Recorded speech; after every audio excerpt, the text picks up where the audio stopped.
Sur ce que vous avez vu et ce que vous n'avez pas vu. Puisqu'il y a des choses, malheureusement, qu'on n'a pas pu voir parce que la mine est non opérationnelle. Voilà. J'ai fait cet exposé donc, à l'occasion du 3MA. 3MA est un séminaire cyclique qui se tient au Maroc toutes les 2 années, pratiquement. 3M, c'est-à-dire magmatisme, minéralisation, métamorphisme associé. Voyez. Et le dernier, la 8e édition, c'était Marrakech. Alors, ce travail porte sur la caractérisation pétrographique, minéralogique et un peu de microthermométrie sur les minéralisations de Gharouban et des mondes de Tlemcen, ce que vous avez vu, sauf l'Abd. En outre, on va essayer de définir la typologie des minéralisations de cette région, ainsi que de dénombrer les événements métallogéniques qui ont contribué au dépôt des concentrations minérales. Ça, c'est la carte géole faite par... c'est une synthèse qui a été faite par Wildy. Wildy n'a jamais mis les pieds en Algérie. Il a pris les documents chez des auteurs français. Walter Wildy est un Suisse. Il a fait le Maroc, mais il n'a jamais fait l'Algérie. Donc, il est allé dans un labo, il a pris toute la documentation qui existe sur le Maghreb et il en a sorti une synthèse que maintenant tout le monde connaît. C'est la synthèse de Wildy 1983. Mais Wildy, quand il fait quelque chose, on le cite. Mais quand il s'agit de M. Sami ou Hamis ou Boutaleb qui le fait, personne ne les cite. On est comme ça les Algériens. On est brimés. Et vous voyez par exemple, à l'occasion, la carte de Wildy, elle est beaucoup plus complète, c'est-à-dire beaucoup plus compliquée, puisqu'il met toutes les nappes. Nous, pour les besoins de la GITO, on allège. J'ai allégé de sorte à ne laisser que ce dont j'ai besoin. Mais quand j'édite, je fais une publication, oh voilà, et je ne sais pas pourquoi. On va la mettre.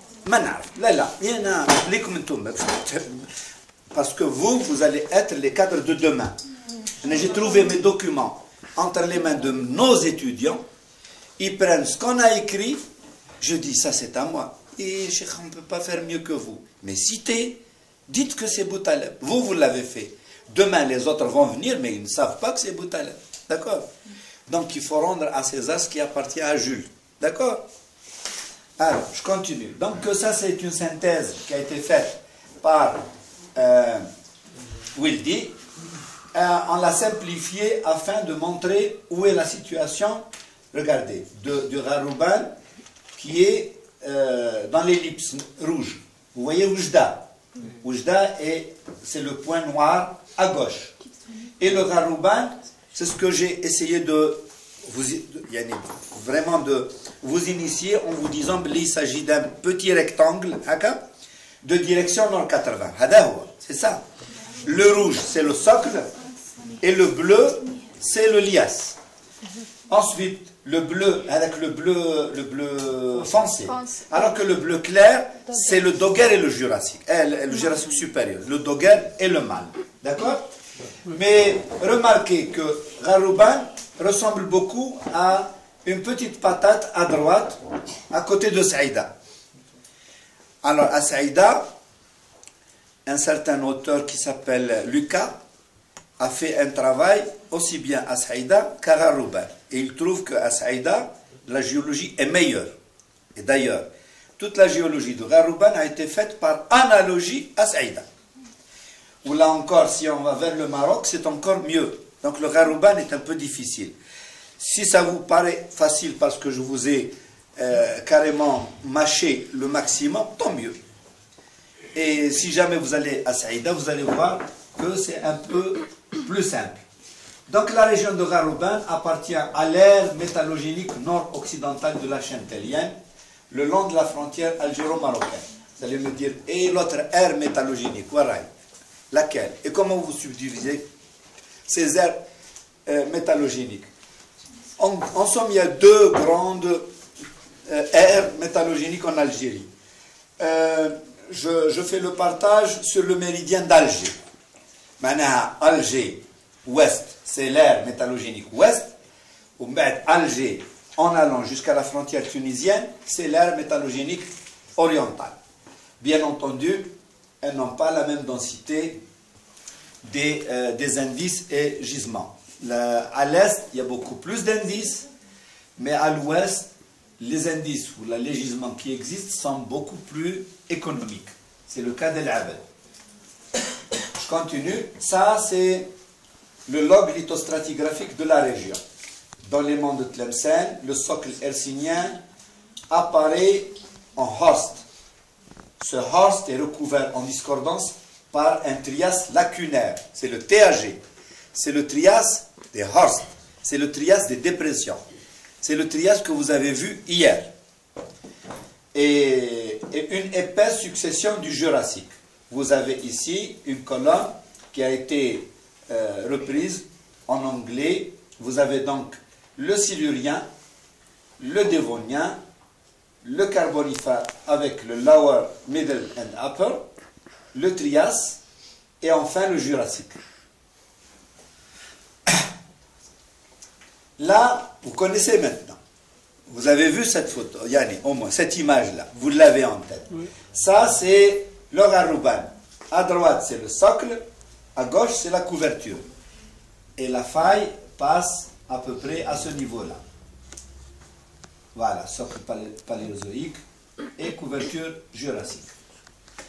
Ça, c'est une carte simplifiée, sûrement de Lucas, où on voit assez clairement le Harouban et où j'ai mis la distribution des gisements que je vais traiter. 1, 2, 3 et 4.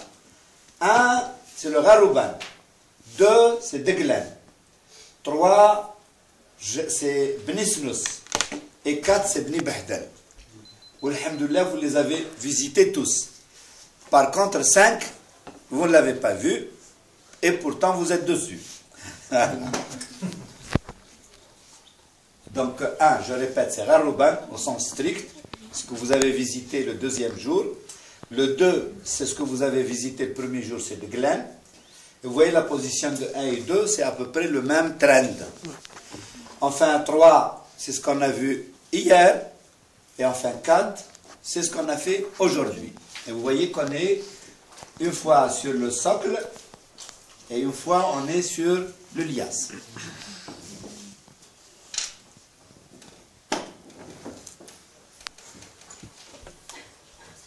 Voilà. Donc ici, vous reconnaissez ce filon. On l'a vu hier. C'est le filon le plus important du côté de Tayret, en descendant. Et normalement, à gauche, il y a un Greisen.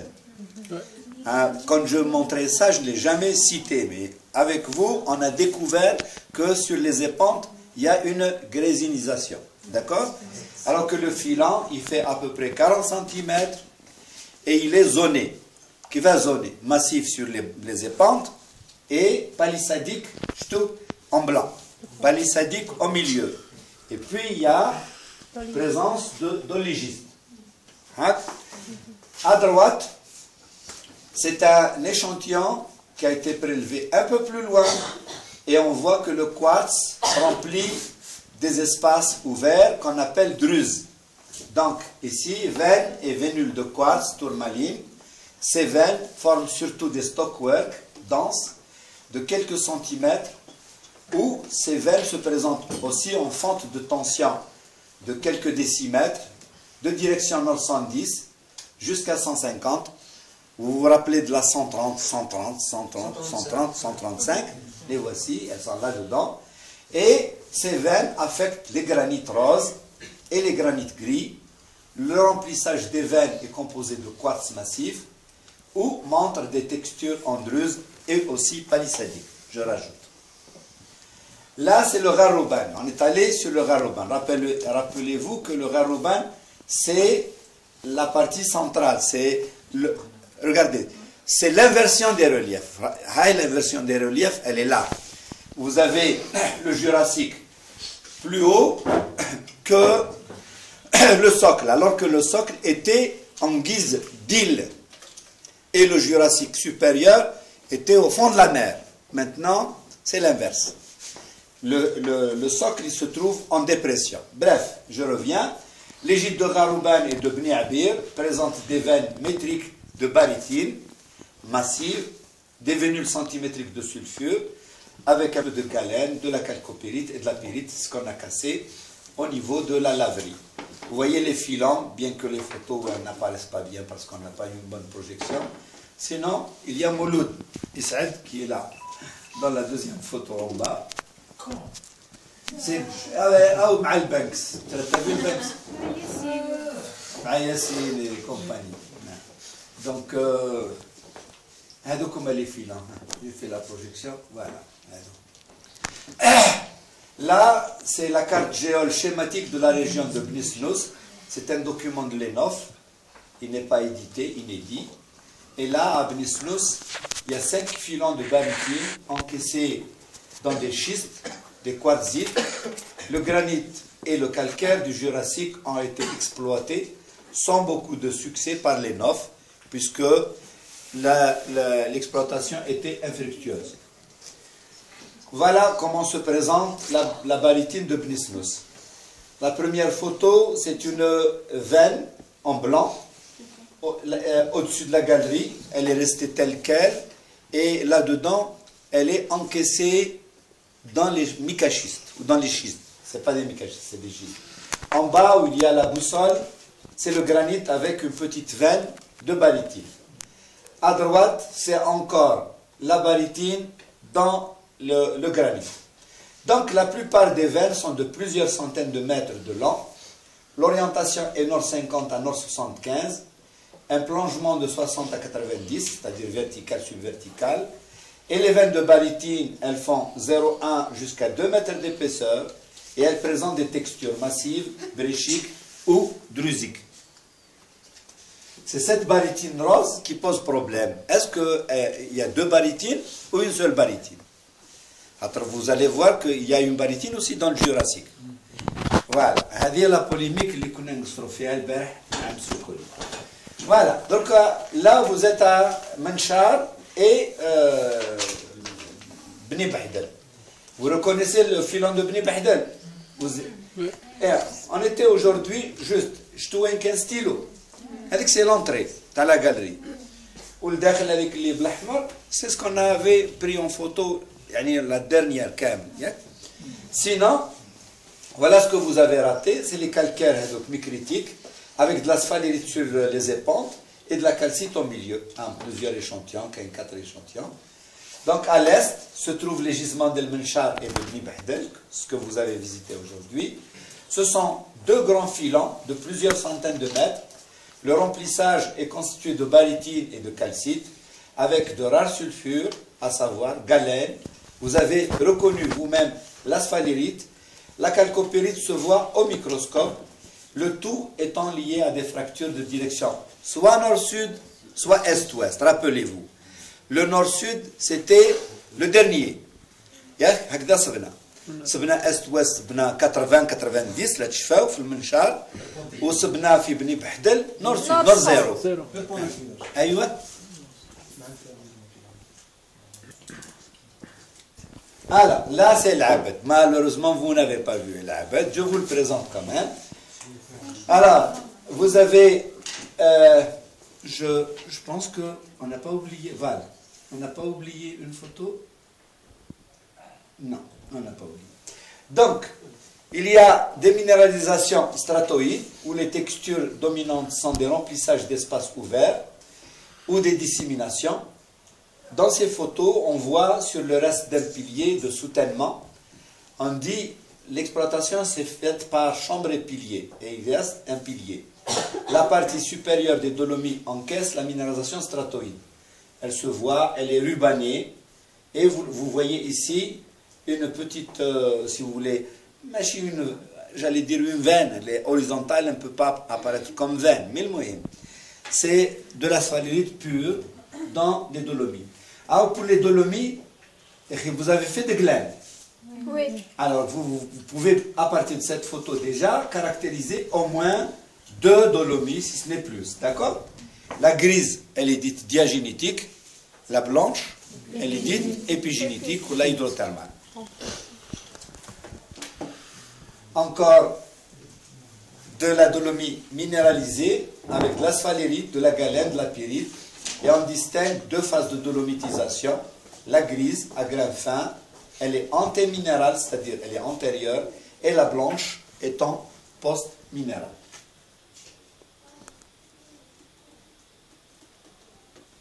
Là, c'est la deuxième minéralisation. C'est une minéralisation dite karstique. Et on reconnaît aisément le karst. Le karst, c'est un ravinement. C'est-à-dire vous avez des couches, ensuite vous venez et vous entaillez à l'aide de l'érosion. Vous voyez les couches? On les voit assez clairement. Et vous voyez un genre de V ouvert. Ça, c'est le karst, c'est la base du karst. Et tout ce qui est en noir, c'est le remplissage karstique. Donc il y a également des cavités dont la morphologie est tout à fait évidente sur cette image. Là, des diapos qui montrent la nature du produit de remplissage. Il s'agit de sédiments dits internes. Ça veut dire les 10 et les 6. Hein, voilà. Donc, sédiments internes détritiques qui remplissent des cavités karstiques. D'accord? Je vous l'échantillon celui du bas. Là, j'étais tellement excité qu'il m'a j'ai enlevé un bouton de ma blouse pour prendre la photo. Hein? Vous voyez, tout ce qui est ensemble, c'est des grains de sphalérite et de pyrite remaniés, donc détritiques. Donc, nous, aujourd'hui, c'est d'accord? Sinon, vous avez le produit de remplissage. Vous pouvez, je peux le commenter. Ce qui est en blanc, c'est de la jarosite qui couvre le substratum. Ce qui est en noir, ça s'appelle la litière. Ce qui est en gris, c'est des argiles. En haut, c'est des dolomies fines, des dolomies sous forme de grains, sableuses, avec de la matière organique. Et au-dessus, là où il y a le crayon rouge, c'est de la sphalérite. Vous voyez comment on donne les arguments. Détritique. D'accord? La photo, là où il y a le crayon avec du violet. Vous voyez des éléments anguleux. C'est quoi ces éléments? C'est carrément des éléments lithiques. L-I-T-H-I-U-E avec un S. Qu'est-ce que c'est lithique? C'est-à-dire des éléments qui ont été empruntés directement à la roche encaissante. Sinon, cet élément ou ces éléments, ils sont légèrement silicifiés et ils sont enrobés, pris dans une matrice de grains fins de dolomie. Donc vous voyez, il s'agit d'un remaniement. Hein? Donc je dis, les sédiments internes détritiques, lithoclastes, des dolomies, attestent l'origine détritique de ces fragments. En bas, il y a du 6. Regardez le 6, comment je le démontre. Sédiments internes chimiques. Il s'agit de microcavités remplies de quartz autigène. Et le mot séba, c'est que le quartz hadak, il a une autre histoire. Vous allez voir. Tiens. Donc, c'est le résultat des données microthermométriques. Mais il y a un qu'est-ce qu'on a fait? On a pris le quartz de Bnisnos, la barytine de Bnisnos, le quartz de Garouban, la barytine de Bni Bahdel, la calcite de Bni Bahdel, l'asphalérite de Bni Bahdel, la dolomite, l'asphalérite et le quartz de l'Abel. Regardez, le quartz c'est le quartz de la géode, qui est 5 karstique, du 6, du 6, maintenant très tardif. Et vous allez voir, il y aura une ségrégation. Les fluides, vous allez voir. Regardez. Le clou. Vous voyez, donc, qu'est-ce que j'ai fait? C'est un diagramme, température d'homogénéisation versus température de melting ice, c'est-à-dire fusion glace. Des IF primaires d'éminisation de Garouban. Et vous voyez que j'ai fait des paquets. Ah, vous avez le strataband de l'Abed, les calcites et les sphérites de Bni Bahdel, la barytine de Bni Bahdel, le quartz de Garrouban, la barytine de Bni Snous. Tout ça se trouve pratiquement dans le carré vert. Ouais, dans le rond vert. Nous plus bas. Vous avez le quartz de Bni Snous, il est tout seul. Il s'agit du quartz lifi, l'or. Il est hercynien. Il يختلف. وشوفوا le quartz تاع العبد, le quartz تاع العبد. يختلف تماما. En définitive, je mets en évidence ici 3 types de population. Fluide relativement chaud et peu salé, c'est le quartz aurifère, avec الوسط. Fluide moins chaud que les premiers et un peu plus salé, gaz strataband le fort al-abd avec les calcites sphalérites, etc. Et enfin un fluide assez chaud, avec 240 à peu près degrés centigrades, des salinités très faibles, c'est les quartz des microgéodes ou là du